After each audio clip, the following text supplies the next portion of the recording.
Good morning, ladies and gentlemen. Welcome to the webinar on Working Together to Sustain a COVID-Safe Restart for the Built Environment. My name is Hui Wen from BCA. We are very grateful to have Singapore Contractors Association Limited, SCAL, and Specialist Trade Alliance for Singapore STARS jointly hosting today's webinar. As construction activities starts to pick up momentum, we would like to take this opportunity to have a conversation on how we can work together as one to collectively build a more resilient industry. Through this platform, we hope to share with each other what we can do to quicken the pace of restart while ensuring safety. We encourage you to discuss the key areas where we could work together more closely across the entire construction value chain so as to build long-term resilience for our sector.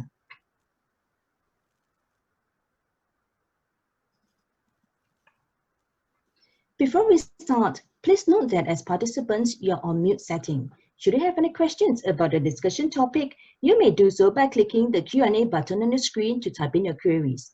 When we get to the panel dialogue session at the end of this webinar, we will be activating the raise hand function to take live questions from the audience. Should you wish to ask a question verbally at that time, do click the raise hand icon.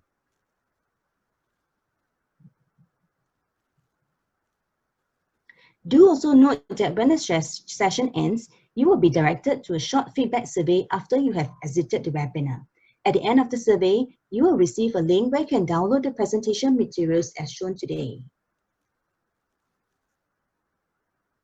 Here's an overview of today's program. We will start off with the sharing of two videos on the overview of the operations and efforts undertaken to ensure that the industry restart quickly but safely, followed by updates on medical briefing on dormitories clearance operations and COVID-safe restart measures for our sector before we end the session with a panel dialogue. Let us first invite BCA Chief Executive Officer, Mr. Hugh Lim, to deliver his welcome remarks for the webinar. CEO, please.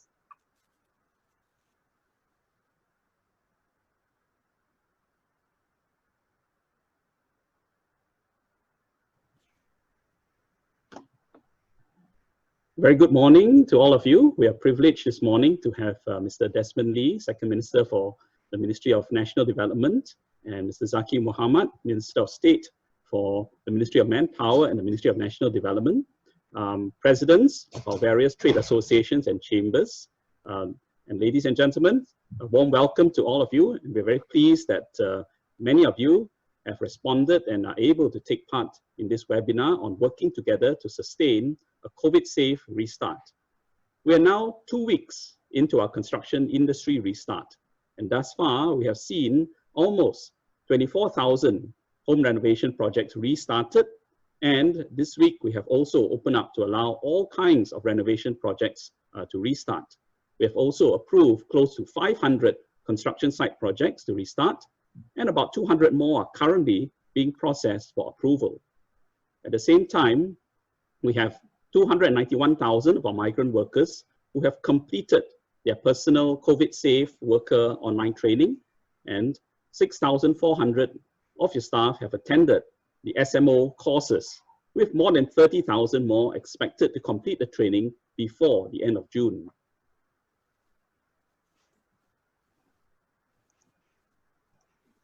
We appreciate that our industry have many questions about how to get restarted safely, given the challenge posed by COVID-19, which is a highly infectious disease.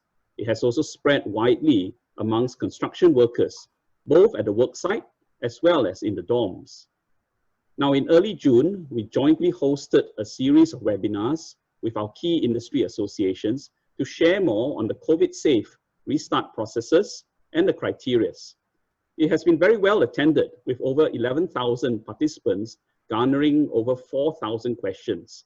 The sessions were not only effective for information sharing, but they're also useful for us to be able to take in your feedback and to help clarify issues on how to get restarted. So in today's webinar, we'll also use this platform to continue to deepen our conversation on what needs to be done collectively as a sector to achieve a quick but safe restart and to sustain it. I would also like to assure the industry that we too want to get our projects restarted safely and quickly. So we are prepared to work closely with all of you to ensure that this is done in a safe manner safe for you and your workers, but also safe for the wider community. To help companies, we recently launched a self-check tool so that companies can better assess their own readiness for restart. Together with more information on DOM clearance, the self-check tool will enable project teams to assess whether they can meet the 3 COVID-safe restart criteria and will help expedite the process of approval when companies submit their application for restart. Government will also continue to provide support measures for our companies who are still preparing for restart, as well as to deal with the added cost of operating with COVID safety measures. I would like to thank our trade associations and chambers like SCAL and STARS for working closely with us to develop COVID safety measures and provide practical feedback as to how to restart our industry quickly but safely. The whole restart process has picked up speed as a result, and we are also able to update and put out more information over the last 2 weeks. Today's webinar is one more such opportunity to share the latest information and also to receive your feedback. Across the next few weeks, we will continue our partnership with our trade associations to strengthen industry engagement and communication. We'll continue to hold monthly engagement webinars like this, complemented by more targeted clinics and information sharing events. In this way, our industry can look forward to being able to be well informed for a quick but safe restart with greater support and confidence. We appreciate your patience as we continue to level up our shared understanding of how to operate in this new COVID era and not let COVID hold us back from restarting smoothly. Finally, let me say that BCA will continue to function as industry's single point of contact in government, so you do not have to deal with many other government agencies on matters relating to restart. Thank you.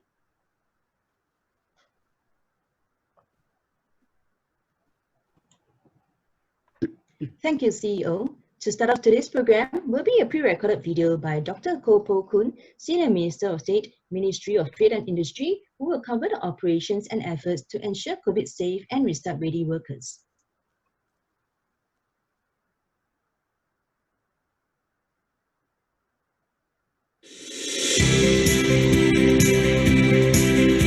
COVID-19 has been described as the challenge of our generation. Most of the cases in Singapore are among construction workers. In April, an interagency task force was set up involving the SAF, police, MOM officers, doctors and volunteers to deal with the outbreak among our migrant workers. As a trained doctor myself, I was asked to oversee the medical task force operating in the DOMS. Everyone in the task force has been working very hard to take care of the health and well-being of the workers and getting them ready to return to work. Some of you have been asking when your workers can be allowed to resume work. We have been systematically testing the more than 300,000 workers living in DOMs to ensure they are well before they resume work. Depending on the situation in each DOM, we use different methods to test and clear the workers. Workers may have to go through a few tests and be isolated for a certain period of time so that we can be sure that they are cleared of COVID-19. This is why some of your workers may have been tested and yet they are not cleared to resume work. We are making steady progress to clear the DOMs and the workers. Even then, the DOM operators, employers and workers will have to still make the final preparations before the workers can resume work safely. More workers and DOMs will be cleared in the coming weeks. We seek your patience and understanding. Much as we want to speed up the process, we also want to do the right thing and do it right. We do not want to restart hastily, as a single new case could easily cause another outbreak among our construction workers. This will not only endanger the health of our workers and the wider community, but also bring the construction industry to a stop again. A start-stop scenario will likely be much more disruptive than a safe gradual restart. We have so far managed to isolate the infections in the DOMs from the wider community. This has kept the death rate low and many of the elderly in our community safe. But if we take this lightly, we may not be so fortunate the next time, and this will put everyone at risk, including our own family members. This is why the task force is also making other preparations to minimize the risks of reinfections. We're working with DOM operators, to implement safe distancing measures and step up the hygiene in the dorms. We are also sourcing for more clean sites to temporarily house workers who are cleared and can return to work. But beyond the dorms, work sites must also be made safe so that different groups of workers from different dorms by different contractors coming together on the same sites do not end up cross-infecting each other should any new cases arise. How different groups of workers are transported and housed inside the dorms to prevent mixing between those who have recovered and gained immunity with those who are still at risk of infection must also be put in place. So we seek your understanding that this is a massive and complex task at hand. Resorting, cohorting over 300,000 migrant workers by different dorms, different employers, projects, work sites, immunity status and health status. How do we safely allow migrant workers to interact socially on their rest days at places that they frequently visit? We are dealing with a very smart and infectious virus, and there are no easy solutions. We will need to evolve and adapt as we go along. With your support, we've been able to bring the outbreak among our migrant workers under control. We need to work together now to prevent a new surge of infections. We thank employers like yourselves for helping to take care of our workers' health and welfare and paying them on time. We are now running the next lap, helping you to resume construction work safely. We all want our workers and employers to resume work with a peace of mind. So let us work together to get this right.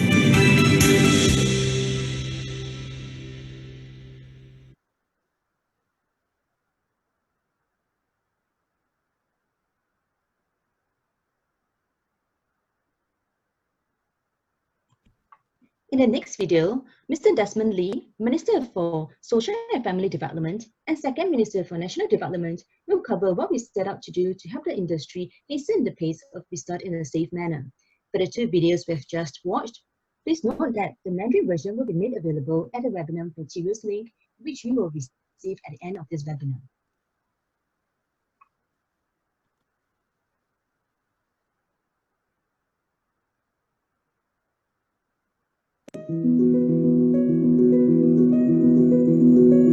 COVID-19 has created a very big challenge for the construction industry. Most construction work had to stop during the circuit breaker period, but we've made progress and have now come out of the circuit breaker together. We know that all of you are anxious to resume work quickly. You may have bought material or are leasing equipment that is not being used. You need to catch up on the work that you could not do during the circuit breaker so that your firm can receive progress payments. Livelihoods are at stake. And some of you may be wondering when your workers living in dorms will be tested and cleared for work, or how to meet the requirements for safe restart, and whether government will continue to provide financial support and for how long. Now allow me to explain how government agencies are working together with you and your industry associations so that the construction industry can resume work safely. First, we will provide you with more regular updates on when your workers are ready to resume work. While we are clearing your workers, you can start making safe management preparations at your work site and safe accommodation and transport for your workers. This is important because even as we seek to resume work quickly, we must take the necessary steps to prevent another flare-up of COVID-19 among the workers at your work sites or in the dormitories.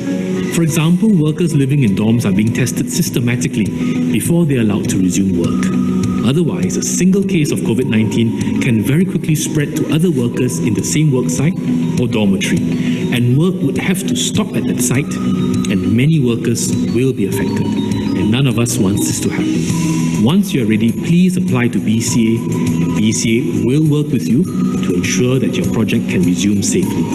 Second, some of you want to build new construction temporary quarters and factory-converted dormitories to house your workers on-site or in dedicated accommodation. We will work with you to facilitate these requests where possible.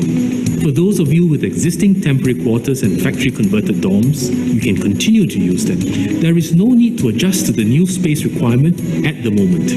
We are aware that many of you want to send your workers for the Safe Management Officer course quickly. BCA, SCAL and NTUC Learning Hub have ramped up capacity and catered for 40,000 to take the course in June. And most importantly, your project will be allowed to resume work even if your Safe Management Officer has not attended training yet. The course only has to be completed within 4 weeks from project approval. We've also heard your concerns about finances, and we will do all we can to help as many companies as possible to tide through this crisis.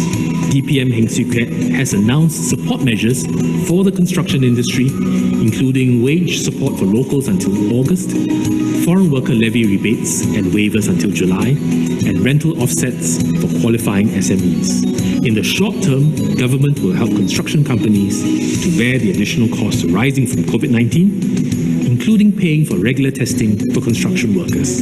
But in the longer term, government will continue to support the industry and provide assistance to cope with the additional costs.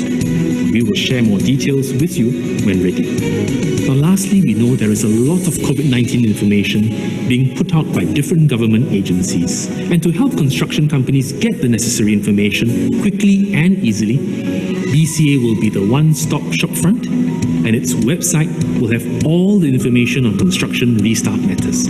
So please approach BCA if you have any issues or concerns relating to resuming a project, and they will coordinate with other agencies as necessary. Now, we seek your support and understanding during this period as we work with you and your industry associations, SCAL, STARS and REDAS, to restart construction work quickly yet safely.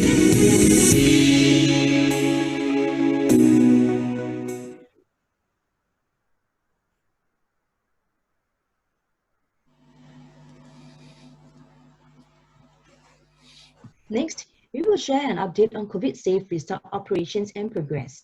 We'll start off with Dr. Andrew Au, Deputy Task Force Commander Medical for JTF, who will be sharing on the medical briefing on dormitories clearance operations. Thereafter, BCA will be sharing an update on the restart progress and some of the new initiatives put in place to facilitate a smoother restart, which has been developed together with the industry.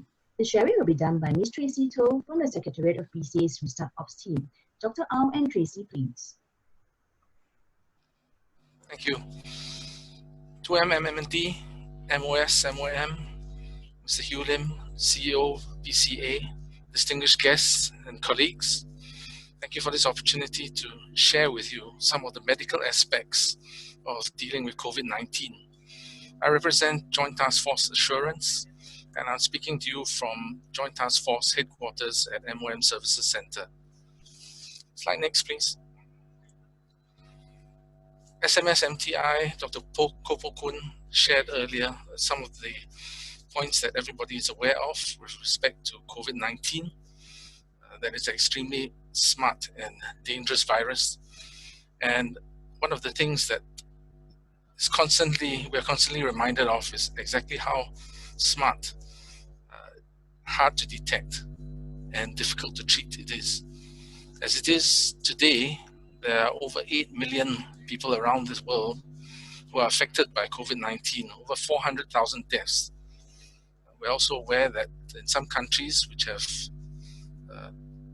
tackled and handled the virus, for example, China and South Korea, there's now a potential second wave. People are very concerned. So some basic information about this virus. We know that it spreads very easily, mainly through droplets, but also through touch, through direct contact.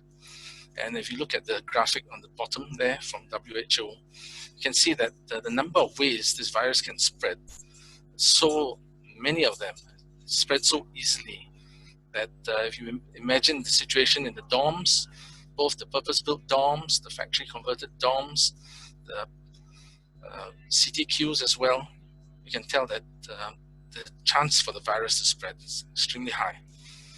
If you look on the right, you can see how the virus manifests itself in both the healthy individual and the mildly affected individual. The key symptoms are dry cough, raised temperature, and increasingly loss of smell, loss of taste, but it can also manifest as things as innocuous as calf pain or pain in the lower muscles of the lower limb. These are all signs that we need to watch out for, and these are signs which, in the initial stages at least, workers in the dorms were coming to us too. Next, please. This is an extremely important slide because what it shows is that the virus is very hard to detect. One of the reasons why it's hard to detect is because even before patients feel sick, they already have the virus, they already have the ability to spread the virus to people who don't know they have the virus, and they themselves don't know that they should avoid spreading the virus. I don't want to keep it too technical, but that series of little graphs you see on the lower left actually has a bearing on why it takes a long time to find out if people have the virus and when they are getting better. So in the early stages, when people are not aware that they have the virus, that's the dangerous time where they are wandering around unaware, and people are unaware of their status as well. Once we test them with the swab test, which is the one where you put the stick up the nose or the back of the throat, then we know that they are carrying the virus. But we don't know at what stage of the disease they're at and whether or not they're still able to infect other people. To find out whether or not they are infectious still, we have to wait and for them to develop the body's own response to the virus, which are antibodies. And once we detect these antibodies, then we're quite sure that they're on the road to recovery. And in order to do this, if you look at that graph, it's quite a long period.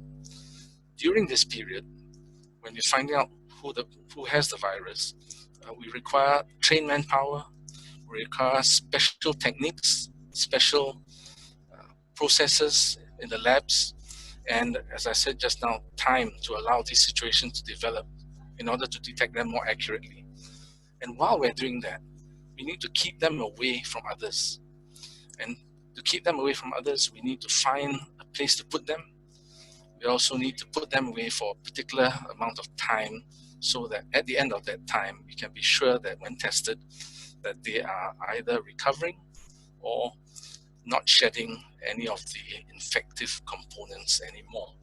And this is one of the reasons why the testing process has appeared to take so long. It's a matter of prosecuting the science, applying it in the way that is internationally accepted so that we can be safe at the end of all these processes. Next slide, please.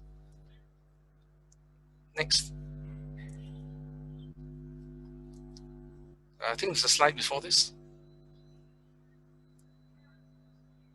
No, before this, back one. Okay, next slide then. So in order to do this, back one, please. Thank you, stop here. So in order to do this, JTF was set up in the first week of April. You can see there, it has a number of roles, a number of lines of operations. During the circuit breaker, the chief aim was to make sure that the migrant workers were protected, that they had their essential needs, and then those who were tested and found to be to carry the virus, and those who needed protection from the virus were moved to separate locations. And of course, you understand that these locations are not easy to find. They're hotels, you've seen the floatels, you've seen the cruise liners, and all these have to be managed very carefully. Now, in our current situation, the post-circuit breaker situation, phase 1 and going into phase 2 from Friday, we're concentrating on dorm clearance, and I think this is where everybody is really focused on getting people back into the workforce. But as you've seen from the last slide, it's not an easy process. And we have constraints insofar as there are 43 purpose-built dorms and well over 1,100 factory-converted dorms and hundreds more of the private residential properties and the CTQs as well. So we will take this sequentially, and we are taking this sequentially and going systematically through the dorms, at the same time making sure we separate those who we know are infected and those who have yet to catch the virus, and then keeping an eye on them, making sure they remain healthy while they're separated, and then testing them again to make sure that when they are released back to your cells so they can go to work, there's no chance of them infecting their colleagues and then seeding the virus again for another cycle, or what people like to call second wave or third wave, and so on. At the same time, healthcare and surveillance carries on, and there will be, I think, a discussion later on how the new housing is going to be envisaged, and finally to transit to a safe working and safe living steady state. Next slide. The slide illustrates again not just the time that is required to make sure that all the medical testing is done carefully, but the actual operations of JTF are themselves quite complex, and there are well over 2,000, in fact almost 3,000 staff working every day to do these things. If I can just take you quickly through this slide. If you look at the scope there on the left, I think these are actually figures that you are familiar with already. Over 200,000 migrant workers in the purpose-built dorms, 90,000 factory-converted dorms, and 21,000 in construction temporary quarters. The daily needs of these migrant workers have been met by JTF and its partners. Over 30 million meals distributed as of last week, 200,000 care packs and SIM cards and so on. Now the center portion is the testing.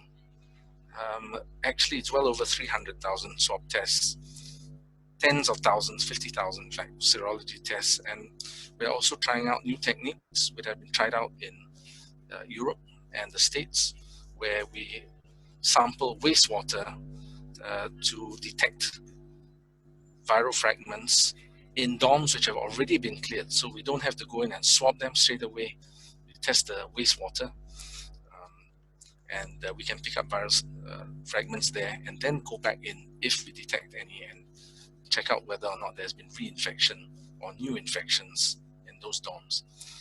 The medical care is a key component. It's the thing I'm looking after personally. We've got well over 50 medical posts and mobile teams, and a huge number of medical personnel who have been actually taken away during the circuit breaker period from their community efforts, but are now required back to serve the community. And there's a delicate balancing act on how we are going to work out the balance between the community medical needs and the needs which are still going on in the dorms as we clear them. We've also issued more than 30,000 medtech devices that monitor health, oxygen saturation, very important, fever, heart rate, and so forth. And a number of these devices are able to relay this information and transmit it so that we can pick it up and preempt problems which are going on in the dorms. The last slide in the lower right-hand corner shows just one dashboard out of at least a dozen, where the flow of migrant workers through the various sites that we use to separate those who are infected from those who are not infected, those who are recovering from those who have just become ill, and those who are almost ready to go back into what we call the blocks for recovered workers, from which they will re-enter the workforce and go out to work in all the sectors that are required to support the economy.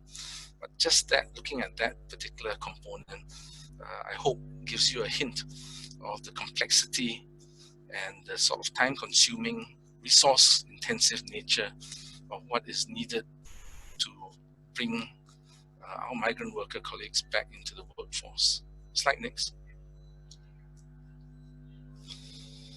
And here's some of the later pictures from some of the dorms who have been cleared and people getting ready to go back into the workforce again. Slide next. Slide next. Now,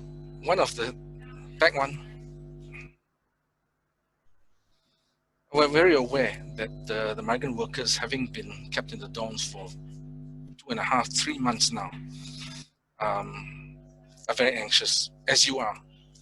And there's massive effort going on to not only return them medically healthy, but also mentally healthy as well. And we know there's a lot of anxiety, a lot of questions that are going on. GTF has a team of psychiatrists, psychologists, media experts working together to answer some of these persistent questions that, as the dawn clearance goes on and as we see the light at the end of the tunnel, are now crystallizing, and a comms package is being finalized so that migrant workers, dorm operators, employers, yourselves are able to see what the process is clearly, how to get these migrant workers back into the workforce, back into the economy, back into their jobs and all the projects that you have again. So these are some of the questions. I just put this out here to illustrate what they are. Slide next. And also simplified answers as well, which will be translated into the 5 most common languages and translated into posters and other collaterals, which will then be shared with the migrant workers. I think this deck is missing a couple of slides, but if that's the case, then this is my last slide.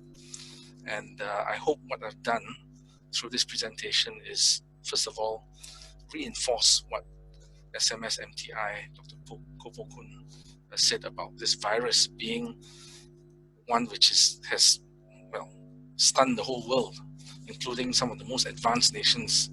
And we haven't done that badly, but we want to make sure that what we've done is going to be good enough, better than that, persistent, and enable us to assure the population and yourselves that Singaporeans will be safe as we go on. Secondly, the other goal was to illustrate how complex, time-consuming, and resource-intensive this whole project is of managing the infection in the migrant worker dorms. And lastly, that we have a very clear focus on continuing to maintain migrant worker health, and not just their physical health, but also their mental health as well. I leave it there. Thank you.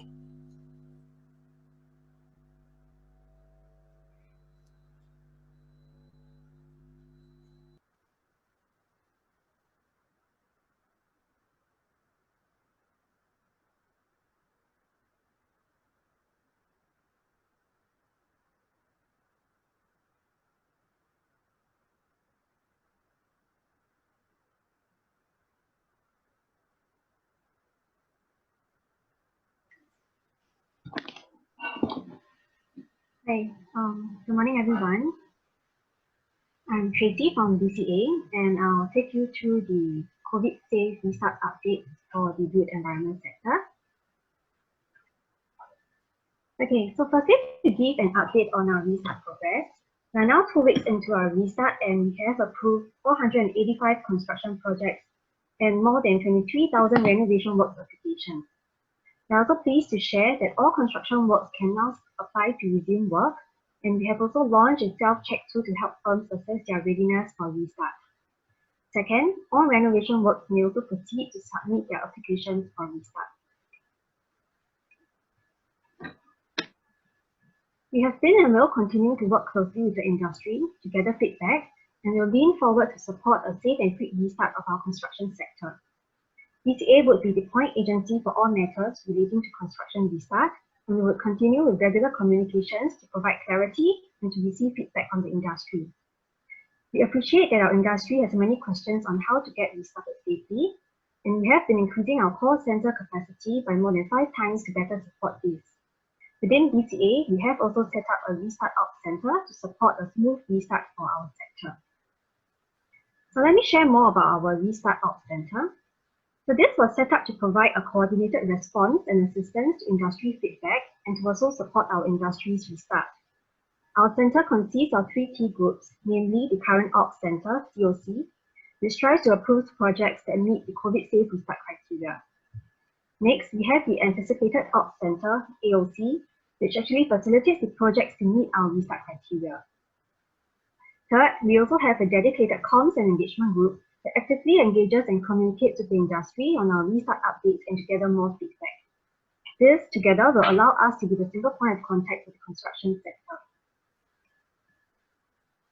So this slide illustrates how BCA serves as a one-stop shop front. For the various types of work, such as construction projects, landed properties, renovation works, etc., that would like to restart, they will only be required to reach out to one agency, BCA. From there, we will then help to facilitate when necessary to ensure that these projects are able to meet our COVID-safe restart criteria.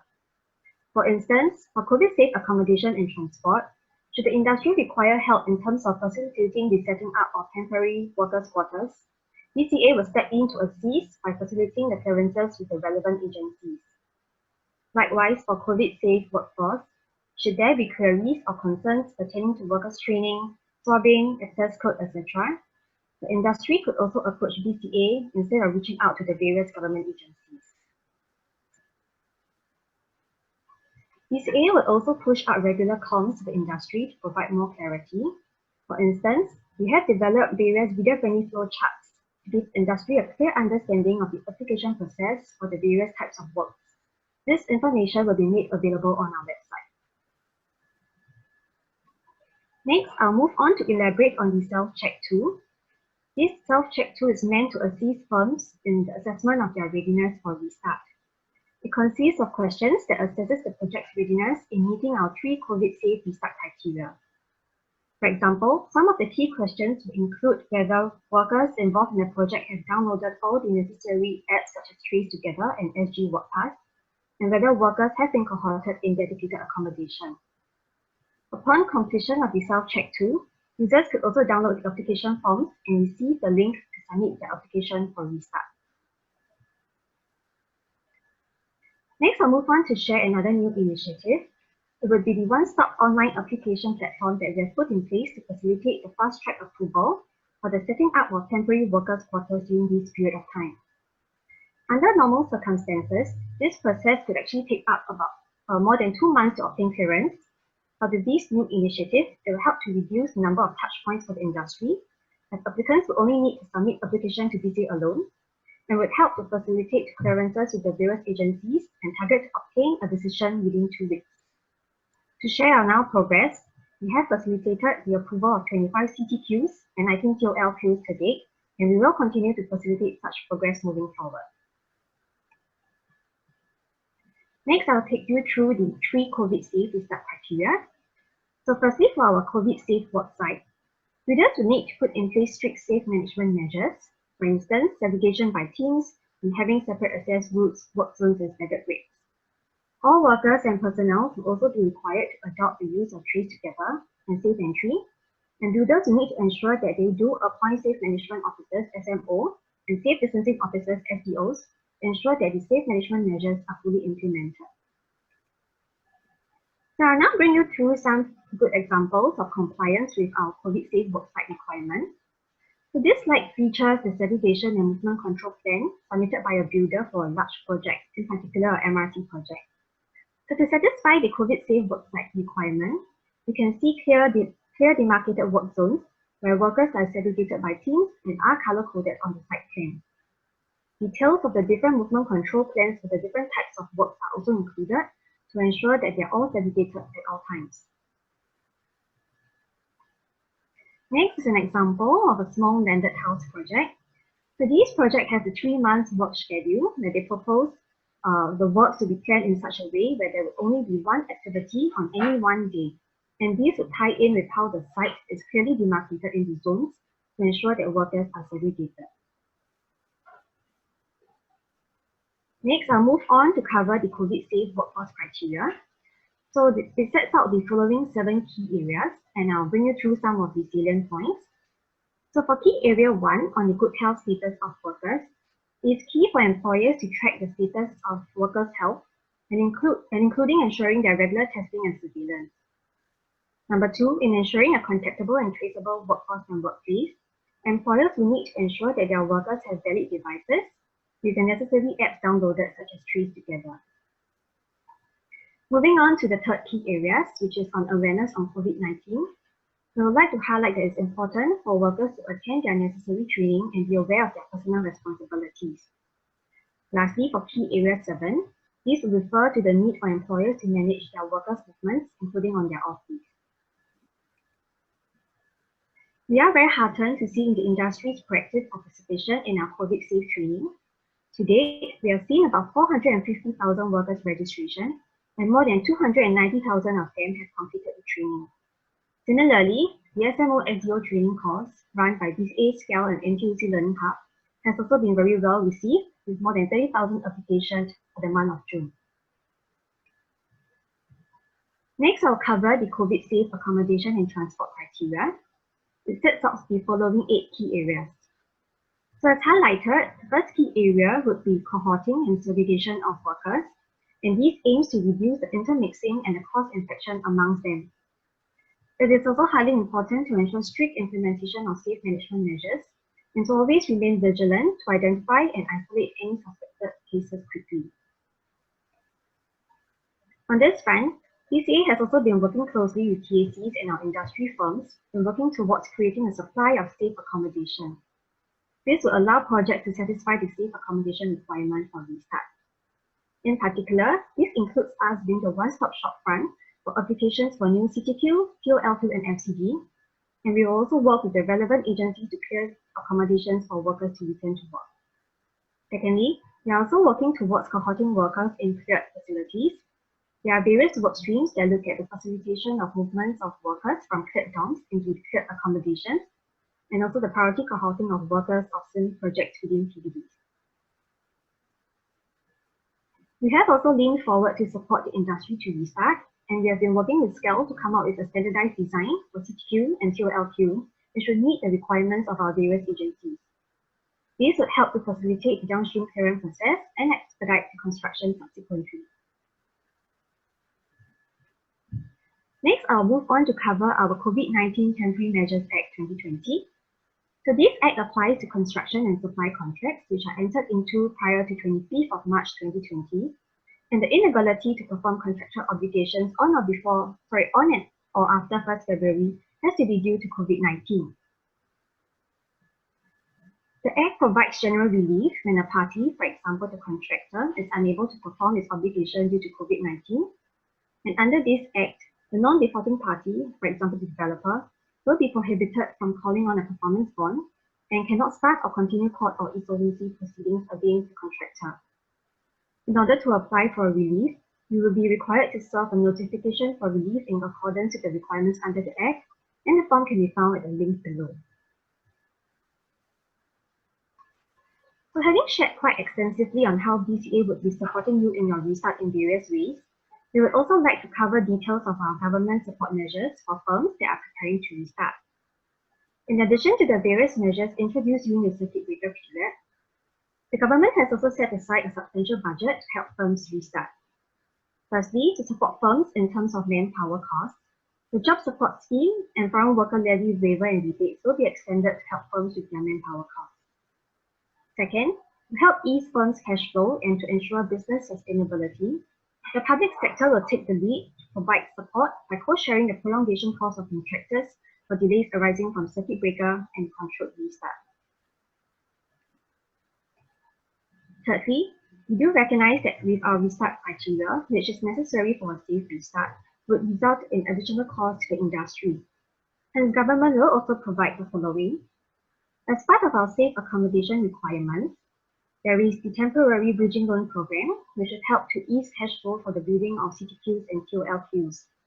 This loan program comes with a 90% government risk sharing, as well as low interest rates capped at 5%.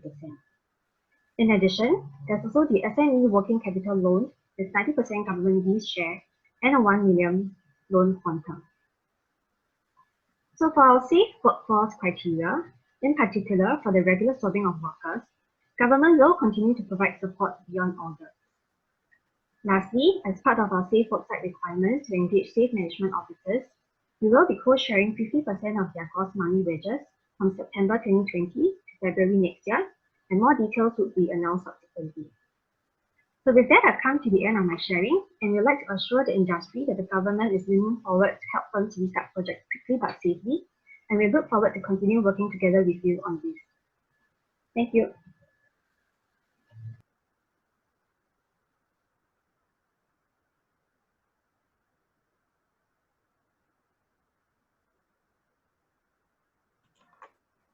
Thank you, Dr. Au and Tracy. We will now move on to the panel dialogue session. Today, we are pleased to have on the panel Mr. Desmond Lee, Minister for Social and Family Development, and Second Minister for National Development, Mr. Zaqy Mohamad, Minister of State and Ministry of National Development and Ministry of Manpower.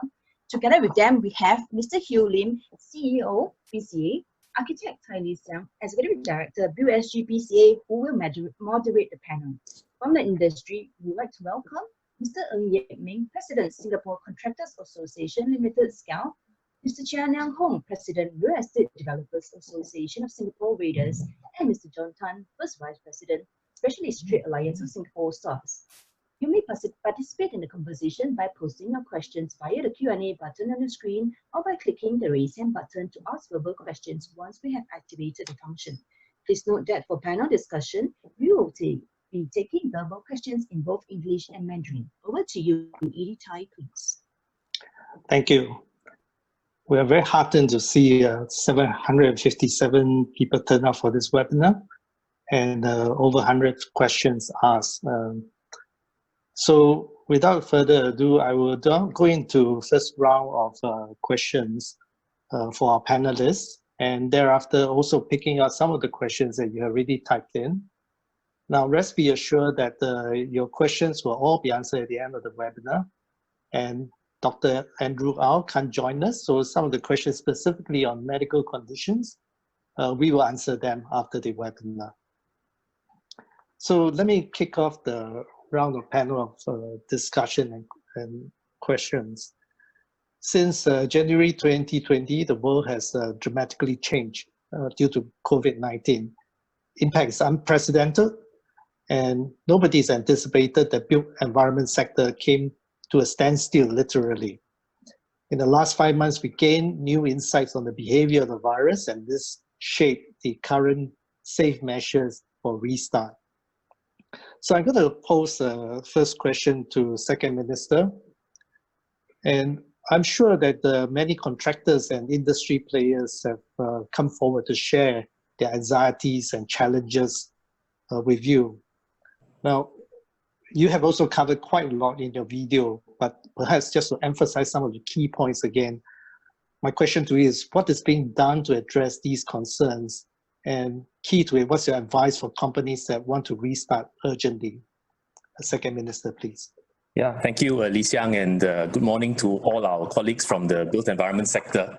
I thank you all for your very strong participation and your many questions. It's a reflection of the concern and anxiety that many of you have in the sector, as well as the pain being felt through this period of difficulty and uncertainty. As Dr. Andrew Au said, and as Li Xiang had pointed out, this is a very difficult period. It is a very complex operation to clear the workers and the dormitories. And the key thing is, firstly, we want to restart construction quickly, as well as safely. I think that's a very important caveat. Quickly but safely, because if we rush and we don't take the necessary precautions, sensible, practical ones, then we risk a second wave in the construction sector, which we must avoid at all costs.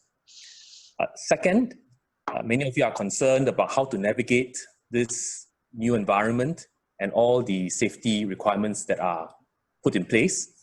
And we commit to lean forward. As I said in the video, we'll lean forward, we'll coordinate with the government agencies, we'll coordinate with your trade associations like SCAL, STARS, and RIDAS, and we'll lean forward to support you. Thirdly, many of you have voiced out, especially a couple of weeks ago, you were very anxious because you had no information. You had no certainty, you had no visibility of when your workers will be found to be healthy, to be cleared, and to be able to return to work. And so we commit to giving as much information as we can about dorm clearance and when your workers can be cleared. Fourthly, many of you are also anxious about the financial situation. Every day when you of not working, it's a significant cost to you. And we want to give you the assurance that we have been giving support and will continue to give support in the days and months ahead. Now, in terms of how we want to lean forward, we have a couple of areas that address directly your concerns. Two areas in particular. The first is about the dormitory clearance and when your workers can be certified to be healthy and ready to go to work. And the second would be the coordination of the agencies to meet your various requests. On the dormitory clearance schedule, MOM had come up with a first wave of dorm clearances as to when the dorms will be cleared, and about 50,000 workers have already been cleared out, with another 20,000 due to be cleared this week. So we want to give you a better forecast of the dorm clearance schedule, purpose-built dorm, factory-converted dorm, CTQ, and so on. And we are working very closely with our partner agencies to try to give you as accurate a forecast as possible, but with the caveat that, you know, the further out it is, the more uncertainty, because we need to know what the health situation of the workers in those dormitories are.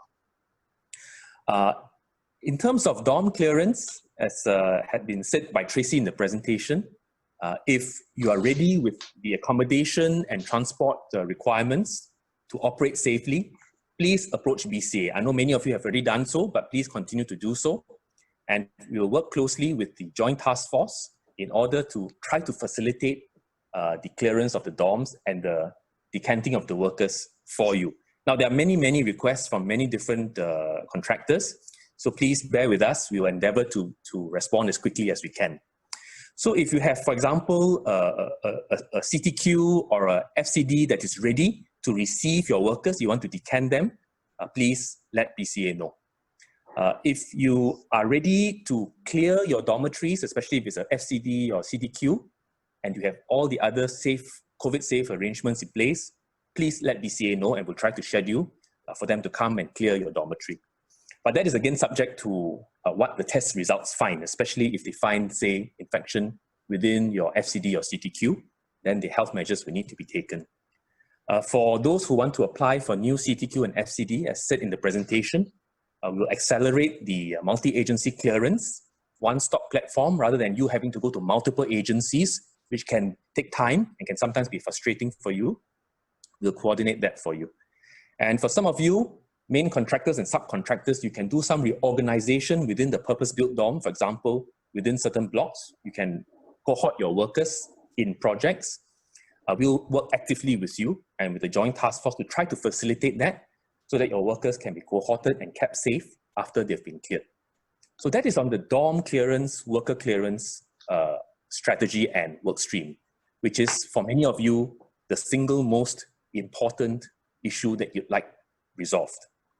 But secondly, also, because we're operating in a very new environment, trying to get to grips with the complexity of the situation and the difficulty that this virus imposes on all of us, especially in the construction sector, because you know construction sites, as well as dormitory living environments or dorm-like environments, are places where transmission can occur very easily. And we've seen that over the last few months. So we designate BCA as the one-stop agency. Rather than you having to go to multiple agencies, that BCA is the place to go to. If you like, again, CTQ, FCD, I said before, it's a one-stop shop. We are ramping up our call center. Some of you said you still cannot get through. Please forgive us. We are ramping up that capability to take more of your calls, to answer more of your emails, address your worries and queries. But that is work in progress and we are accelerating that. Thirdly, we have a self-help checklist to enable you to do some initial checks. And CEO Hugh Lim talked about it earlier. We have a flow chart and process because many of you are confused about the different requirements. Is it MTI? Is it BCA? Is it MOM? Is it what agency? We have worked on a series of process flow charts for renovation, for construction, and other common work processes so that you can follow through these processes and be able to access the forms, access the advisories, access the guidelines, access the conditions using that checklist and that process flow, rather than have to go and search in different places. Next, we want to put all the information in one location on the BCA website. Some of you have told us the information is in different places. In line with BCA as the one-stop platform, we are consolidating all the information there, but we're also in the process of reorganizing that information to be more user-friendly for you and your firms, so that you can find the information more quickly and readily. And lastly, of course, with advisories coming fast and furious in light of the very fluid and dynamic situation, we endeavor to make the advisories clearer, simpler for you to understand, so that you can just look at one advisory rather than have to plow through many past advisories to determine the latest situation. Now, if I just address two more quick areas, one is the financial uncertainty, and second is the COVID safe requirements. As had been said in the video as well as by Tracy, we've been giving support to our firms in the construction sector because, like aviation and hospitality, we are very badly hit by this crisis because of what has happened at our work sites and in our dormitories. So financial assistance is available for swabs and tests, as well as to cover some of your extra costs. But going forward, in the longer term, we will make support available, and more details will be made available once we finalize the information. Okay, so please bear with us.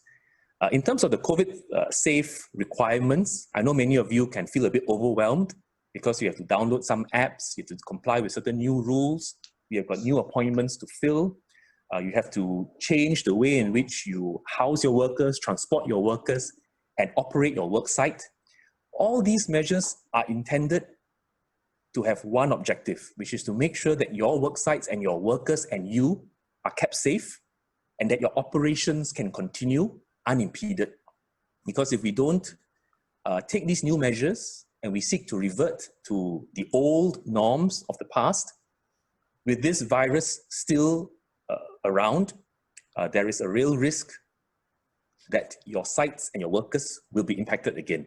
So these measures are intended for our firms and our workers and for you. And we want to make sure that they are practical. We want to make sure they can be implemented on the ground. So please continue to give us your feedback, especially when you encounter issues on the ground, because we want to continue to make improvements along the way. All right, so collectively, our commitment is to start quickly and safely, to lean forward and coordinate amongst multiple agencies to support you in this endeavor. And thirdly, to provide you with information, provide you with financial support to keep going, and to assure you that we are with you in resuming our construction sector. So I return back to you, Lee Xiang. Thank you. Thank you, Second Minister. Over to you, MOS, Zaki. I think just again built up from where Second Minister has left off. As we all know, the construction sector is quite unique because it's large and sometimes we call it fragmented as well, value chain. This is a sector that involves coordination of multiple agencies and multiple industry players like trade and associations.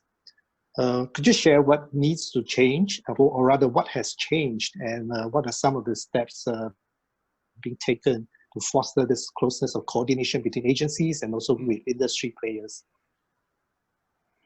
Well, thank you, Lee Xiang. So firstly, I just want to say a big thank you to all our industry partners, SCAL, RIDAS, and STARS, and everyone else who's been working with us, BCA, Second Minister, on a very regular basis. We meet weekly. I mean, if you're wondering, how we've coordinated for this restart, I think it's important because, as Second Minister and Lee Xiang has also said, that the industry is quite fragmented, that we are looking at different segments and see how we can facilitate a restart.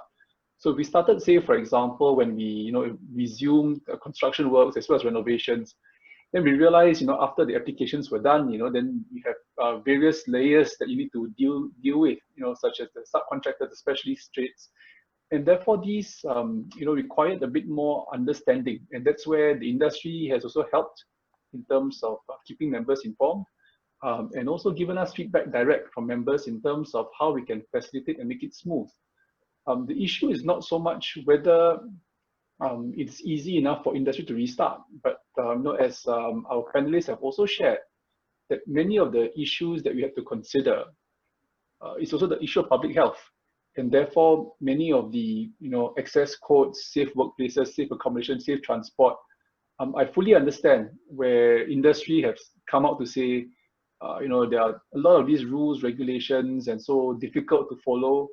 We try our best to keep the advisories as simple as possible, and we are constantly trying to improve this. So if you look at BCA's latest advisories, for example, we've started to put in flowcharts to make it easier for industry to understand. But at this moment, I think we are stabilizing. The early days was more difficult, largely because you're having requirements coming in, and we're also still understanding the behavior of the virus. So, new areas are now available to us. You have more capacity in swab testing. We are now clearing the dorms, and BCA is now facilitating as a one-stop shop with all ministries, even closer with our Ops Center in BCA Academy. So now you have all our agencies. While I saw some questions out there saying they will deal with multiple agencies, we hope that with the Ops Center now in place, BCA is more equipped, better resourced to support the industry in terms of fronting all your needs, all your requirements and applications, so that you don't have to deal with too many of these agencies back end. But this may remain so there are complications back end, largely because of the complexity in dealing with this virus. So some of these requirements, as we restart, as we open, we hope that the industry will collaborate and cooperate with us fully through this aspect, because the last thing that you want, and this is something I've also stressed in the industry, is that many of these measures were meant to contain the infections, and we've taken a lot of effort to get us this far.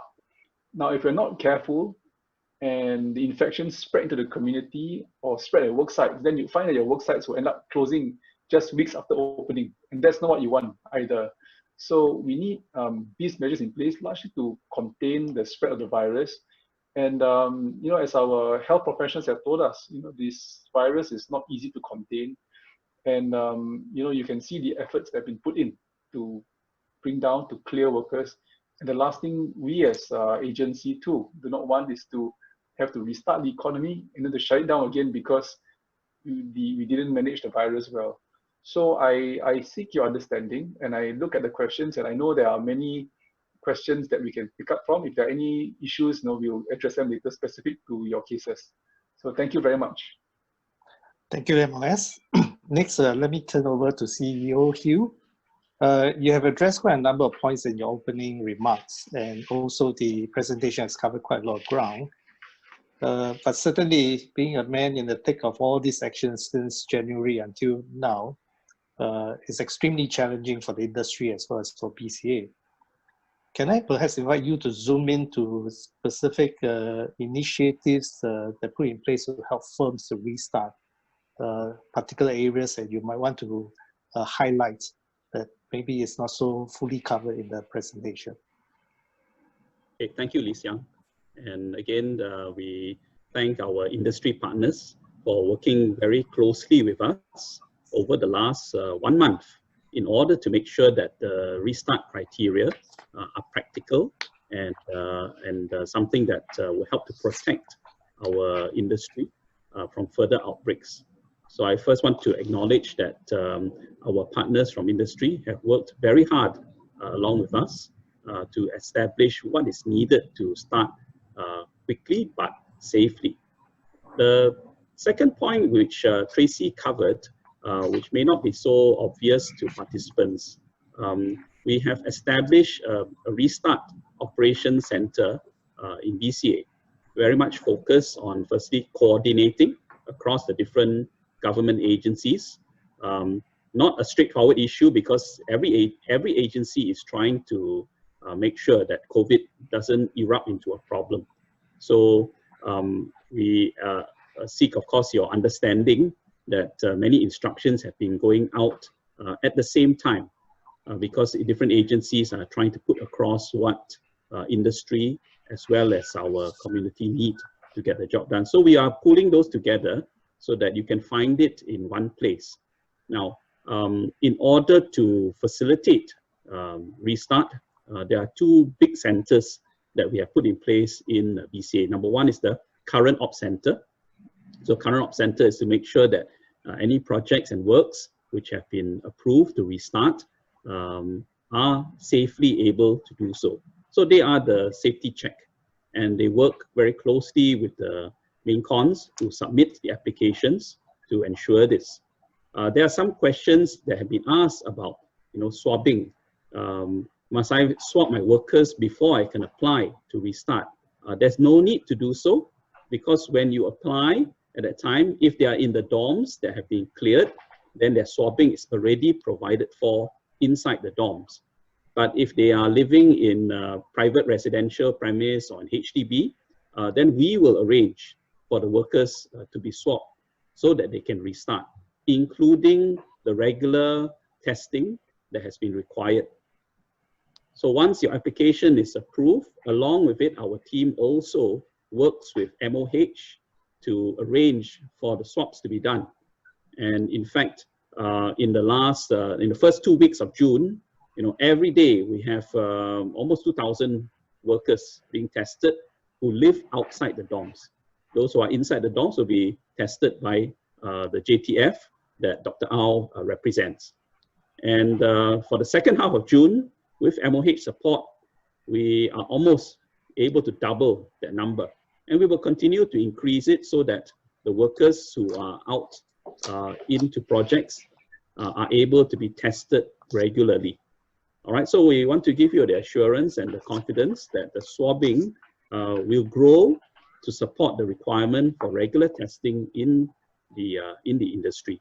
The second center is the Anticipated Operations Center, and that is looking upstream, working closely with the JTF and providing the information to industry through SCAL based on what is the schedule of dorms that are being cleared, and so that the contractors, the main cons in particular, can begin to plan ahead. Plan ahead for your work site to be ready, but also plan ahead to how to group your workers together so as to fulfill the safe accommodation requirement.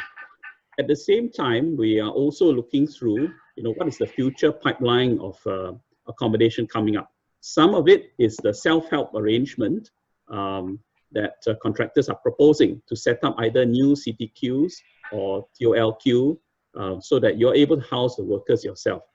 So we will work with you to fast track the processing, and then you will know within 2 weeks. That is our promise.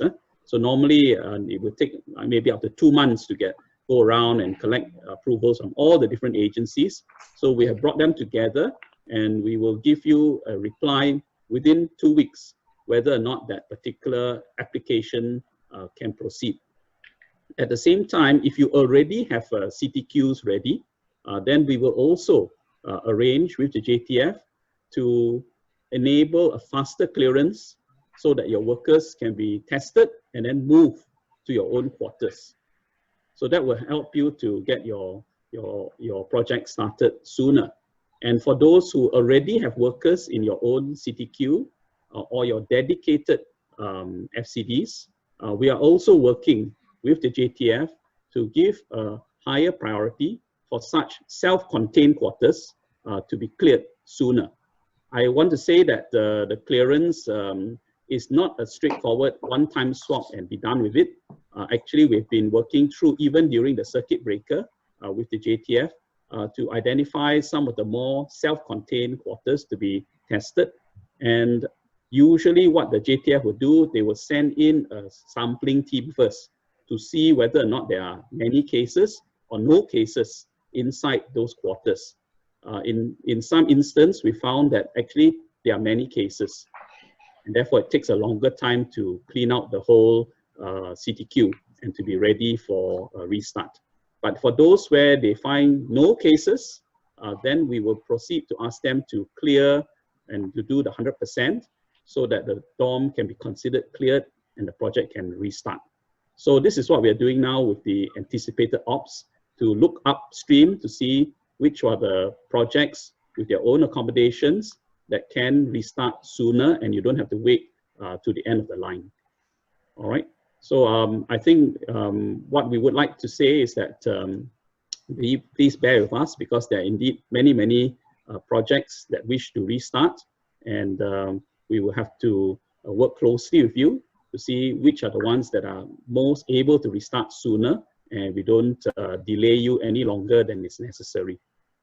All right, so I think with the last point, I would say that we will continue to work together with you to make sure that what we learn as we restart, we also share it with industry partners, because we do anticipate the risk of fresh infections appearing, and how do we make sure that they are contained and they don't spread and shut down the entire work site.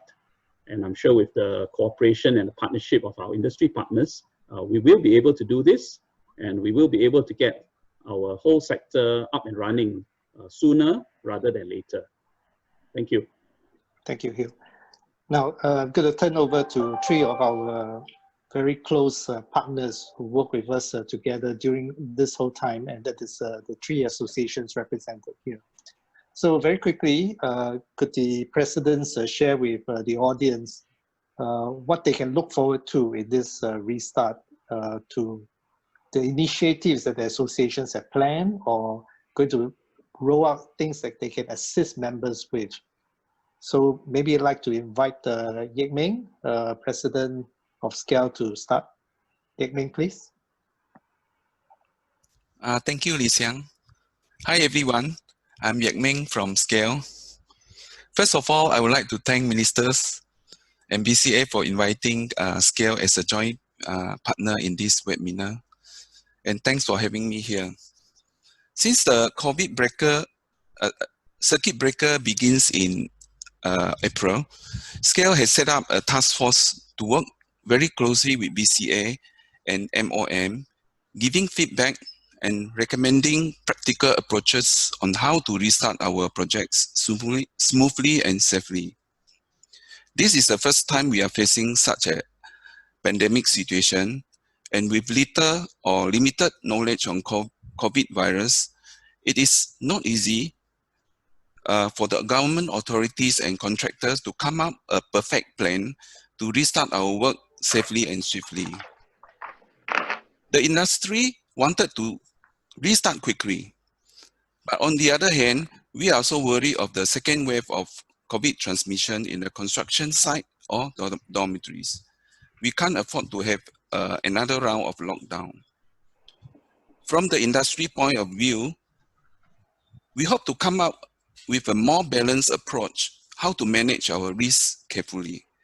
If we are too conservative or too stringent in our guideline, our works can't start and our project will be locked down for a longer period. This will have a huge negative financial impact on our companies and many may collapse. To overcome COVID-19, we require all concerted efforts from all stakeholders in the industry, including government authorities, developers, main contractors, subcontractors, and all the workers. To help the industry to stand up on its feet and to restart work faster, we hope that government will ramp up the testing facilities in the construction sector so that I think we can resume our work smoothly and quickly. I think that's all I'd like to share. Back to you, Lee Xiang. Thank you, Yek Ming. Over to you, John. Your mic is mute. Can you turn it on? Okay, go ahead. Okay, thank you, Lee Xiang. Good morning. I'm happy to be invited to join this panel. Okay, I am John Tan from Specialty Trade Alliances of Singapore, STAS. Okay, STAS representing the trade specialists such as ACMB, electrical, lift, furniture, micro builder, security, sanitary plumbing contractor, as well as the building material suppliers. So what STAS have been actually actively involved due to this COVID-19 situation. Before the CB, STAS have organized together with their so-called association members on certain legal and contractual impact due to COVID-19. And during this CB period, we have actually hold a webinar by our member association on the related issue and disseminate all this information related to COVID-19. Some of our member associations have also, such as SICA, have actually specially dedicated a web page on their website to disseminate information on COVID-19 and as well as official information from BCA. This is to inform all our members, even to the smallest contractor, if possible. And our member association, Microbuilder Association of Singapore, have worked up a post-CB restart presentation as well as planning to educate and inform the members that how really we could restart those landed projects. So these are the event and action that actually STARS have been doing. And looking forward, we will be conducting more webinar on the legal as well as the financial aspect, because we believe a lot of our members, they are looking into the help, especially on the financial aspect, because the COVID-19 impact is not to small contractor especially is a great impact, because most of the small SME, they don't have a huge reserve. And with this so-called the COVID-19 impact, the circuit breaker, the work that cannot perform, they have faced a cash flow problem. So we believe this is also one of the immediate tasks that STARS would like to actually assist our members. And I'm glad to hear that BCA will be helping us to expedite, if possible, the clearance of the worker if their job site and their accommodation are ready. So we will encourage our members to actually work out a plan to how to consolidate the members' requirement and feedback to BCA. So I look at it is that we hope after all this session, we have a better understanding of the whole situation. And we would like to unite together as one and moving forward to face the challenge head on. Thank you. Thank you, John. So quickly over to you, Nyan Hong. Thank you, Lee Xiang. Firstly, I want to thank Minister and BCA for the proactive initiative to help the industry. I think we've been working quite intensely in the last few weeks, and we can see a lot of things moving. So we are very appreciative. As you know, our members, being developers, are all very anxious to get their project restarted because they, put on hold for quite a while, and then the cash flow and other issues are creeping up, especially amongst the contractor friends. So we are also mindful that whatever the pace we are moving at, the restart must be safe and sustainable. Like Yiming just mentioned earlier, we don't want it to start and then get into problem and then to repeat the whole process again. So we are also mindful that there has to be a quick start, but also at the same time safe and sustainable, which we also advise our members to be patient. They generally welcome very much BCA one-stop center for coordinating, because in the past, I think it has been a confusing run, and many of them are having a very, very confused state. They don't know what to do, but with the BCA one-stop center, they are quite happy that at least it's quite coordinated. But still, I have got feedback that there are quite a bit of teething problems as expected, and that the submission are quite complicated and application quite complicated. So we hope that BCA will continue to streamline this to make it easier and more smoother and more efficient for members who want to apply for the project to get restarted. And for example, one of the suggestion is that if they are having a submission and if it's not approved, can you send back the non-approval with the auto-generated reason why it's not approved? So straight away, they can work on it and then resubmit again, instead of trying to call the BCA staff who are quite actually overworked. We feel so quite sorry for them. So with this more automated system, we hopefully can be more efficient so that member can get the answers much more quicker and get the application go ahead. For our members, we advise them to also get themselves be familiar with the requirements and under the checklist and so that when they submit, things are ready, so they don't go in and try and get it bounced out, and then a lot of time are wasted in the process. And at the same time, we were trying to urge our members to cooperate very closely with the contractors, the builders, to make sure we help them find alternative accommodation, be it in temporary premises or even hotels, so that at least they can get the problem resolved and get the work started. And of course, basically have to make sure that our builders are also do a thorough check of their own resources to make sure that they have the capacity and also readiness to start work. This is quite important because it's not productive to go and try an error basis, hoping that someone will come around to help you. So we must help ourselves to make sure that the things can progress smoothly. And of course, lastly, our contractors and builders are very concerned with the escalating costs they have to face in the face of all these new requirements. So we are working with them to solve how we can help them, or hopefully we hope that the government side can also do this part to lessen all these additional costs, so that everybody will play a little bit of part to make the process more palatable for all. With this, I thank you. Yeah. Thank you, Ngiam Hong.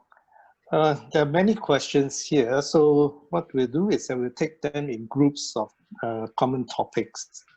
And I'm sure, in fact, when Ngiam Hong left off, is actually where I'm going to start. It's a question about financial support. I'm just going to read a few questions here so that you get a flavor of some of the anxiety and I would even say fear of what's going to happen post July or August. So, and then I will invite the panelists to answer. Now, first we have a question from Zhang Zhi, who talks about the labor costs spiraling up with low productivity and lack of skilled workers, and certainly very concerned about increase in transport and food costs. And contractors would like to reprice what is left of their contract, but certainly this is not easy. And he expressed fear that many contractors may go into bankruptcy. Now, another question from Thomas, who again brought up a question about workers' levy and what happens after July. And he asked a question whether this levy waiver and relief can be raised. And are companies enforced by law to pay for foreign workers' salary, any deduction? We have also a question from Tiam Yun Kim. Again, he was very grateful for the government financial assistance, but many projects are still months away from restart. How would government help beyond July, and what happened to prolongation costs? So these are actually all surrounding the issue of financial support. And while I think the earlier slides have touched on some of them, but maybe I would like to first invite CEO Hugh to touch on the areas that some of the support packages will cover. And then thereafter, I invite the MOS and Second Minister maybe to talk further about what government plans to do beyond the month of July, August. Maybe we kick off with CEO Hugh first. Okay, Ms. Young, thank you very much. No, indeed, I think we have heard clearly from industry what are some of the concerns they have with costs. And that I think roughly two groups of costs. One of those are related to manpower. And for manpower, actually, we recognize that there is one group of questions with relation to my worker cannot work yet, but yet I still have to pay for the worker. So measures like the foreign worker levy rebate and waiver is meant to cover that period when the workers can't work. We recognize that the current package from MOM only goes up to about July. And please be assured that MOM is now working on further supports beyond this period and what those should be. At the same time, of course, we are looking at how quickly we can get our companies restarted again, so that they are not so vulnerable to that situation. The second part of it is, of course, the extra costs associated with operating in a COVID-safe environment. So again, we are tracking quite closely what are the extra costs that are required there. Some of you will recall that in the recent Fortitude budget that MOF announced, there is an additional support package for the construction sector. So we are working through the details now of how to provide for those extra costs of COVID safety. And we will announce this probably in the next couple of weeks, so that you have some idea going beyond July what support will look like. Beyond that, of course, the other set of costs have to do with prolongation. So we've been working with our partners in the Ministry of Finance and all the different public agencies to allow for prolongation costs associated with equipment hiring and materials that have to be stored whilst waiting for restart. So those will be provided for inside the different contracts that government agencies have with companies. Of course, we will also share with our partners in REDAS, so that the private developers are also aware what government is doing. But beyond that, we will be looking at what other supports would be needed if these COVID safety measures are required well beyond the next few months. So we will come back with more details of those in the next few weeks. They are not forgotten. We're well aware of those. So please be assured that we will address those particular needs. Thank you. Okay, maybe MOS, you'd like to add? Yes, I'd just like to add on to Hugh's point that, government is not forgotten in the industry, not to worry. We know that the assistance, especially for levies and, and today you're a bit anxious because some of your projects have not restarted or waiting for your workers to come back. These are areas in which we are actively monitoring. The current issue is that things are quite fluid in terms of, some companies are able to start, some don't, and then we have to really see how we can support those who are still stuck. The priority is still to try to get as many workers out as possible so that many of you can restart your projects, because I think that's still key. At the same time, what this situation has also shown us that over time we need to potentially accelerate our work in terms of making our work sites more productive, our constructions more productive and less human intensive, because otherwise we'll keep getting into this risk in future when there are future pandemics or infections. So what we're looking at beyond July is really, as Second Minister earlier mentioned, looking at some of the additional costs. Those contracted by GP is a bit easier because government, I think we can look and see how we can deliver this package. And as you said, BCA is studying it quite closely to assure you that government is looking at this. With the private developers, I mean, that's something that we have to discuss with us and the industry, I think how this will be structured, especially those, I've seen some of the comments in current contracts. Those, I think, will have to be worked out because these are commercial agreements that are in place. And we need to be also mindful of some of the practical considerations, even for the developers. So I think both sides of the sector, knowing that developers too, are facing crunch. And I think lastly, for future contracts moving forward, then I think this is where the industry may have to adjust to some of these norms because like it or not, I think in terms of safe distancing, making sure that the accommodations in future are also taking into account some of the lessons learned during the infection. So some of you have also spoken, touched on the future dorm specifications, for example. It may end up costing more, but this is, I think, the way we need to work because you don't want to have, us having to start work in future, and therefore the safety of your workers are also very important to make sure that our future construction works are not impacted too much. As you can't run away. Many of our workers are living in dorms, and the risk of infection, as you can see from this episode, is high. So we do need to take some of these precautions moving forward and learn from this incident. So, that's basically my view, and I'm happy to let 2M share more. Second Minister, can I invite you to add, also to perhaps address costs from two angles. One is direct cost. The other one is indirect cost because of potential contractual fallout post the COVID Act.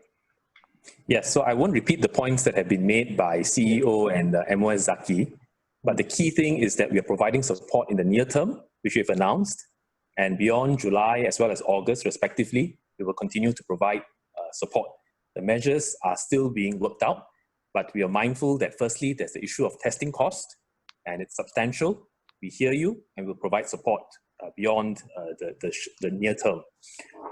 For the additional costs arising from the new requirements, we recognize that you all had tendered for your contracts at a time where all these issues were not around, and it was based on the previous norms. We have new norms now, and we are working on a package to provide you that support for the added costs.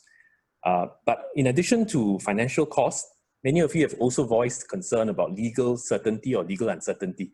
And there's the COVID temporary measures legislation, which provides both a moratorium, which is procedural relief, as well as substantive support and substantive interventions, as the last legislative amendment had provided.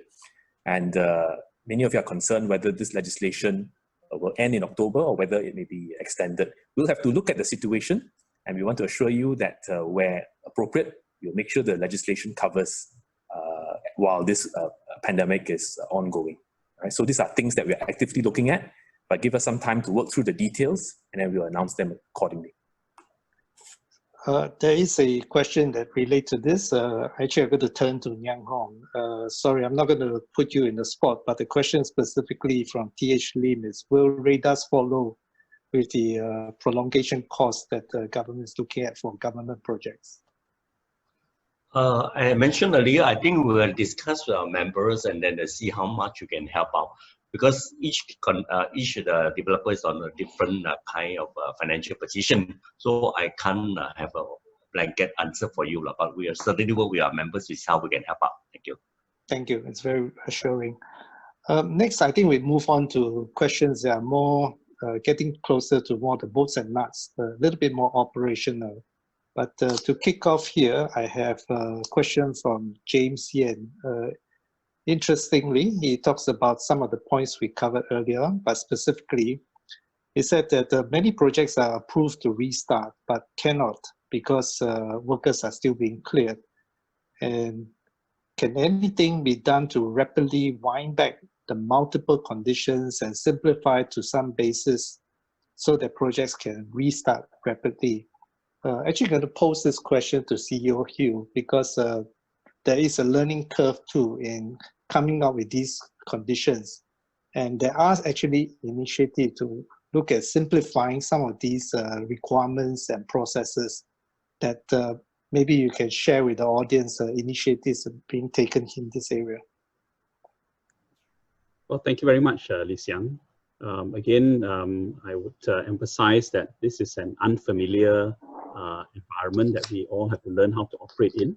So we have started on some basic principles, and the basic principle is really how to keep our workforce safe from infection and cross-infection, meaning when they work on the work site, how do we reduce the chance that a worker from team A catch an infection from a worker in team B, so that we don't end up that after a while the whole work site is compromised.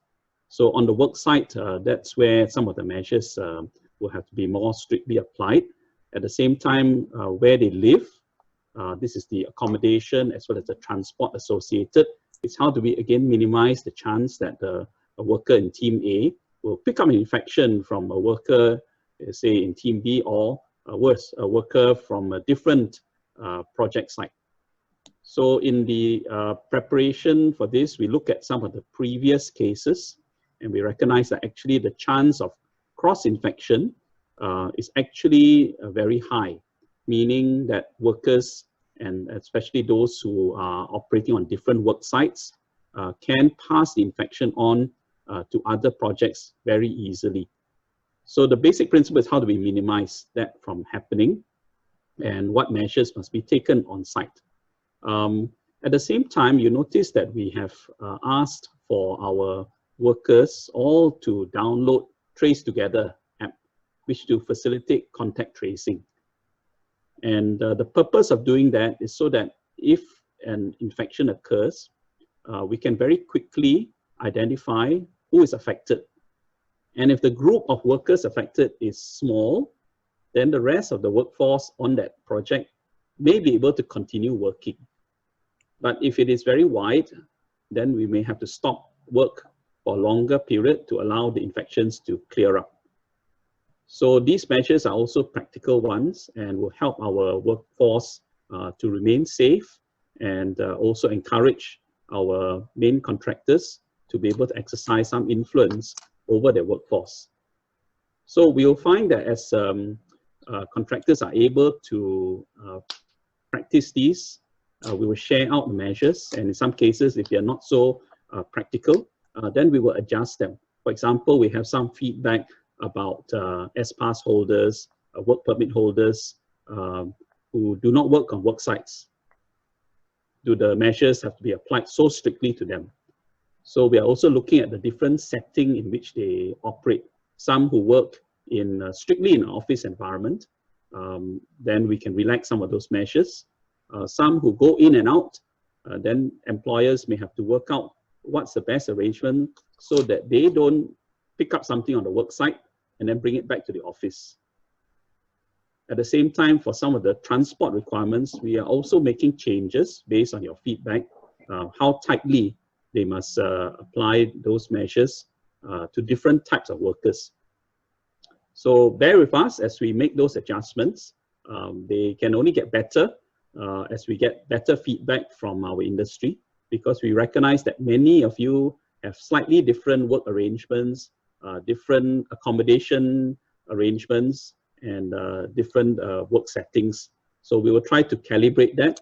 Of course, once we do that, sometimes it adds to the different complexity of arrangements. But we hope that together with our industry partners, we can also help to get this message out more clearly to different types of companies and different types of project settings. Thank you. Thank you, Hugh. I forget to mention that you can ask your question in Chinese as well. I'm not sure how you type it into Zoom, but certainly you can also raise hand later. Understand that some of the builders are more conversant in Mandarin. That's fine too. We'll try our best to answer. Now, moving on, there are quite a number of questions surrounding the issue of cohorting and accommodation. Let me just start with the cohorting one. Question from Chong Koo about specialist contractors who have to go from site to site. How to cohort? Yeah, I think this is a question about more the smaller subcontractors, specialists who have to move around. Maybe I first invite CEO Hugh to again just explain the thinking behind this cohorting and what provision has been made for specialist subcon. And then thereafter, I will invite Scale and Stars to also share your experience in this. CEO Hugh. Thanks, Lee Siang. Thank you very much for the question. I think we've heard this feedback from quite a number of our specialist subcontractors as well. So as I explained just now, the original intention is to allow cohorting to protect each work site from the risk of cross-infection. But we also recognize that there are groups of specialist subcontractors. They don't perform works throughout on only one work site. So we allow them to be cohorted as a company, and the employer, of course, will have to make sure that your work teams are also well segregated. And when they go on site for work, the arrangement must be that they don't mix with the workers who are cohorted for that work site. In other words, they will come in, they perform their role, and then they leave, but without interacting closely with the other workers on the work site. And this is something that the main con will have to control in order to minimize the chances that that group of specialist subcontractor end up passing on an infection to their workforce. It's not a small risk, Actually, when we look back at the Project Glory case, this was about 4 months ago. Actually, this is what happened. There is a spread through a subcontractor, and the spread occurred not only on that site, but spread to another work site as well. So it's a very real risk, and something that if we take a very absolute stance, we know it can't quite work. But at the same time, if we don't take special precautions, then the chances of a spread are actually not a small one. I think we're also aware at least one CTQ case and one FCD case. It does seem that the one of the subcontractor worker actually is the one who brought in infection from another site or another dorm into that situation. So not a small risk, and something that we all have to be very mindful about.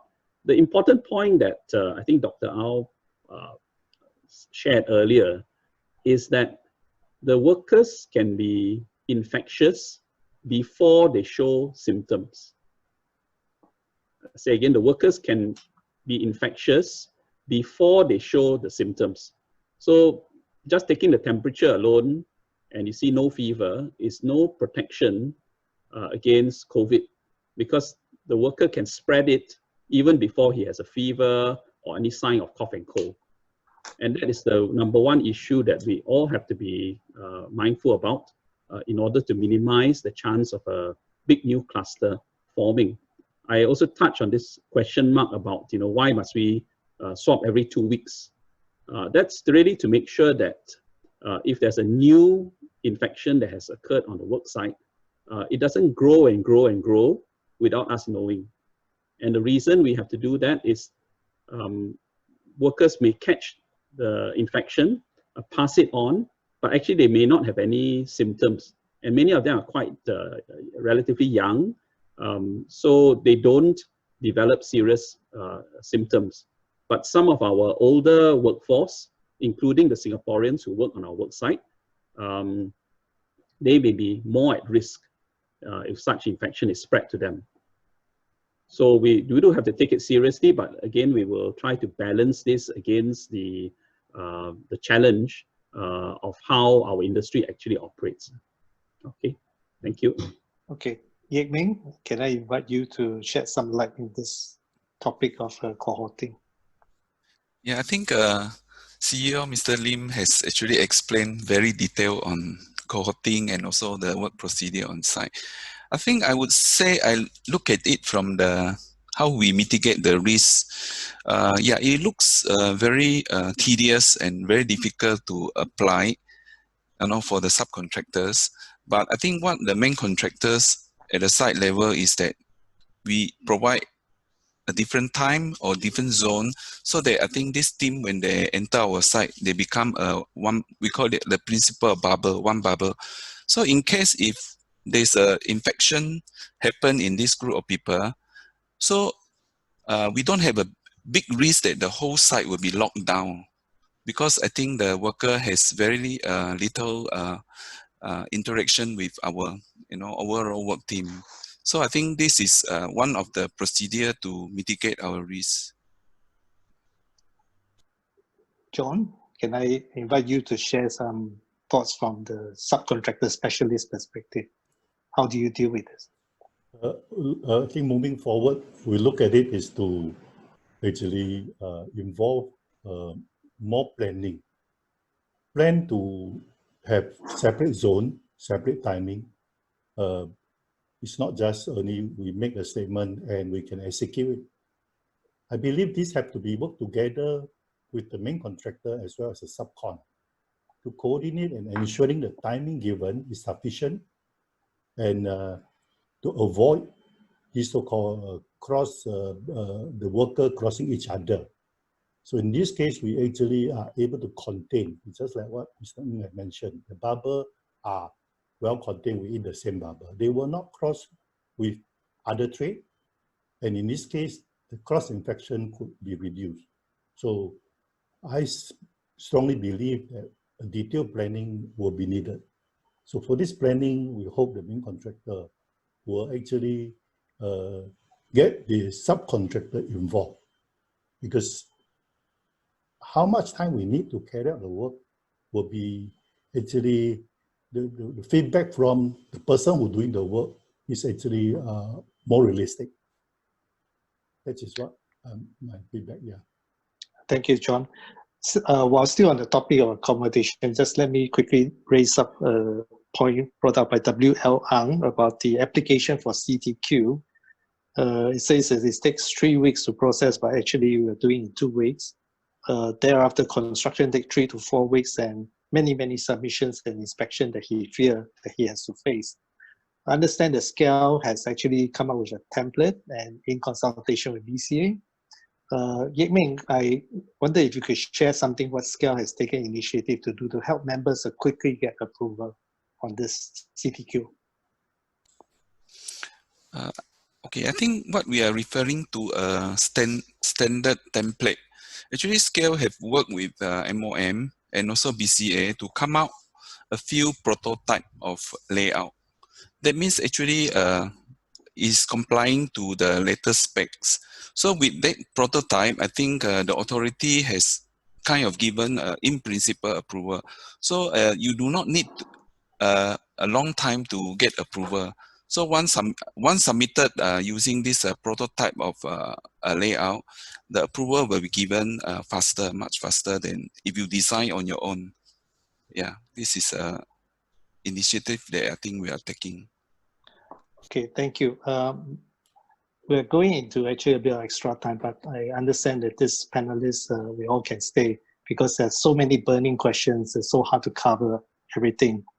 But let me assure the audience that many of these questions are about the bolts and nuts. We have the answers and we'll provide them right after the webinar. So not to be alarmed or worried about the answers not coming in this webinar itself. Now, I'm going to go on to this quite an interesting question from Yo Tik Sia about dormitory. Moving again, still on accommodation, but he's asking a wider, broader questions about any plans to relook and revamp the dormitory, because he says that, of course, these are run by private sector operators to maximize profits. And he thinks that this is in conflict with welfare. So I think this is an interesting question moving forward, because it's something that we need to deal with in order to make sure the built environment sector can carry out this work very well. Maybe let me pose this question to MOS, and maybe 2M would like to also chime in. Hi, yes. So at this moment, we are reviewing all our options. We have not come up with, we've come up with some preliminary standards for our quick build dorms, because those are quite immediate in the next 1 to 3 years, and those are immediate needs today. So we've already announced a few of these quick build dorms that will be put in place before the end of the year, and the next 1 to 2 years as well. So these are ways in which you are also using the chance to pilot some of these new standards to see how it works, whether they are more effective in managing the health risks. So these are current priorities. In terms of operating model moving forward, I mean, that's something we will review in due course, not to alarm the industry yet, because we still need to discuss with stakeholders and take feedback from the sectors. And also at the same time, look at how the new specs work in the new QBDs, for example. So it's work in progress and something that we are watching quite closely. Second Minister, can I invite you to share some views on this?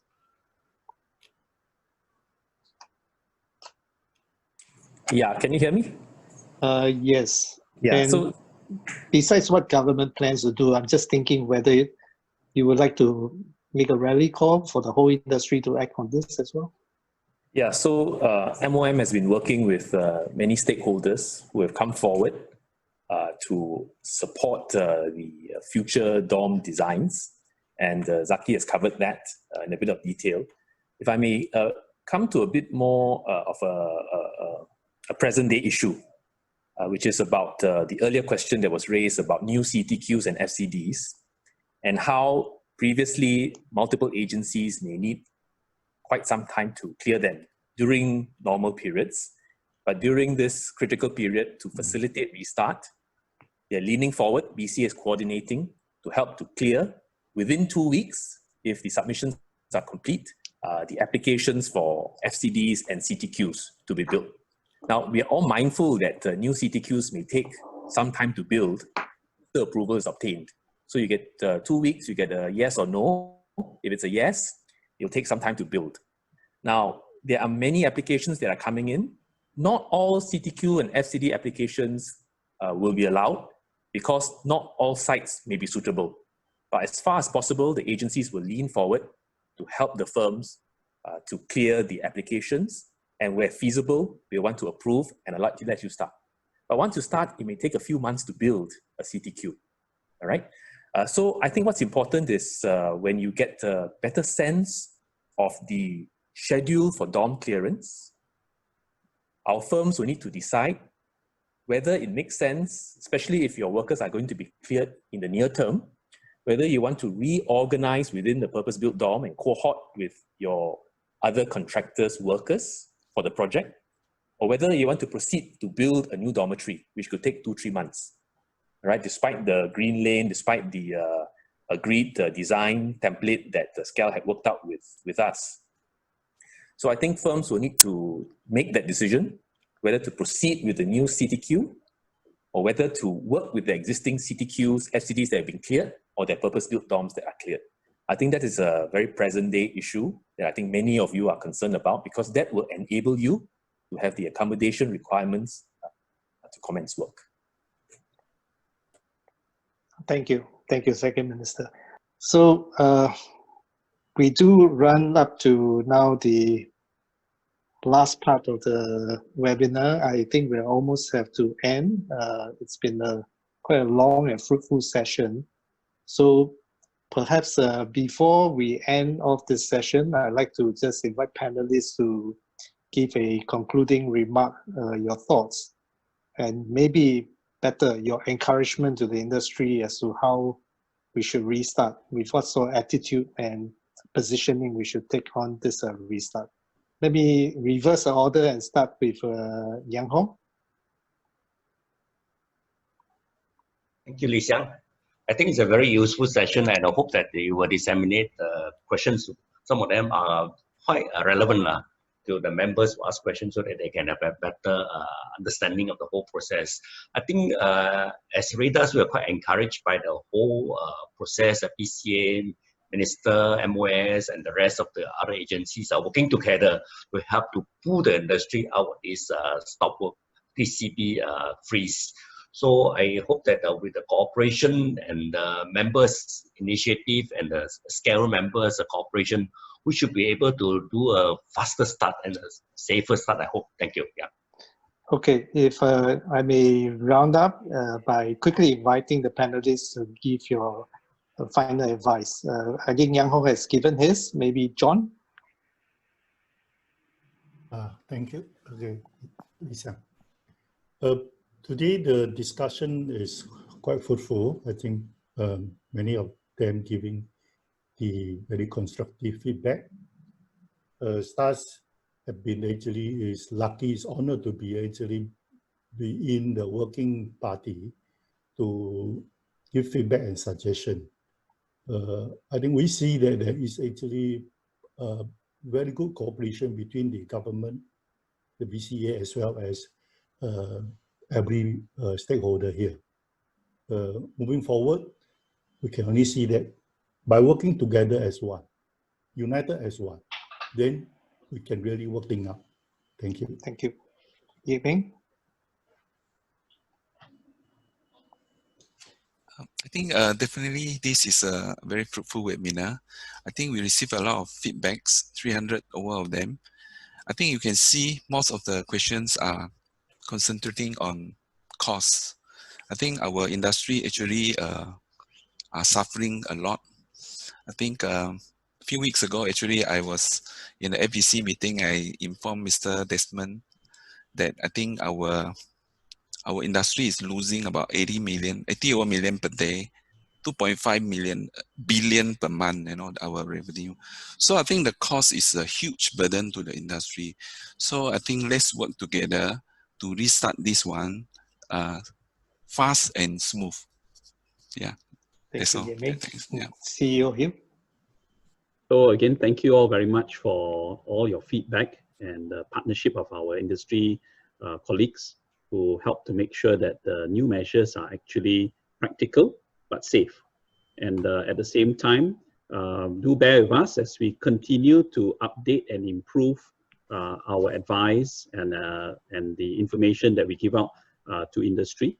So come to our one-stop website, the COVID-19 page for BCA, and subscribe to our Telegram feed as well. So I think some of the questions that are posed today, as well as through emails that sent to us, we will try to package them and send them out as quickly as possible so that you also get updated on what is the latest. Thank you very much. MOS Zaki. So thank you everyone for joining. As we said, the situation is constantly evolving. We are doing our best to put everything into one stop, align all our agencies. But at the heart of it all is really a public health issue. I mean, that's something we have to always bear in mind, that whatever measures that we try to put in, whatever alignment that we need to do, even dorm clearance, for example, at the heart of it all is really public health. And that's something that's not easy to control because this is a very difficult virus compared to some of our last pandemics, which are a lot more straightforward. So, I just want to say thank you again to the industry for your understanding, and really for all our trade associations for coming forward to help mediate, to help bring together many new ideas and practical ways in which we can implement many of these measures without impacting the business.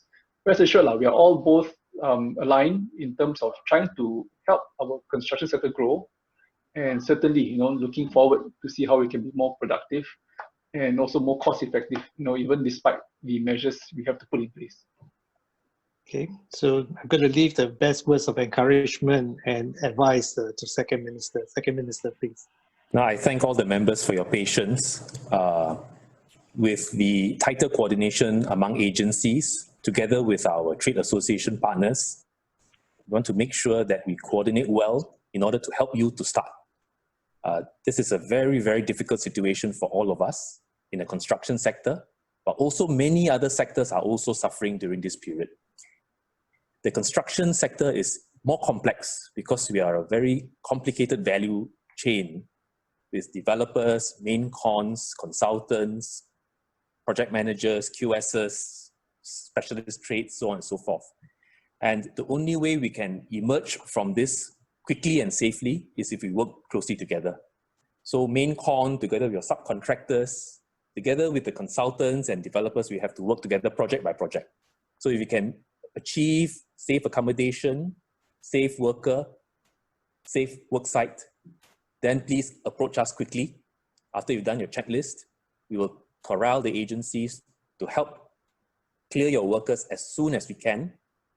And then it's also then incumbent on you, in partnership with us, to ensure that your workers are housed safely, that they're transported safely, that at the work site, you make all these adjustments so that you secure your workers' health and secure your work site's continuation.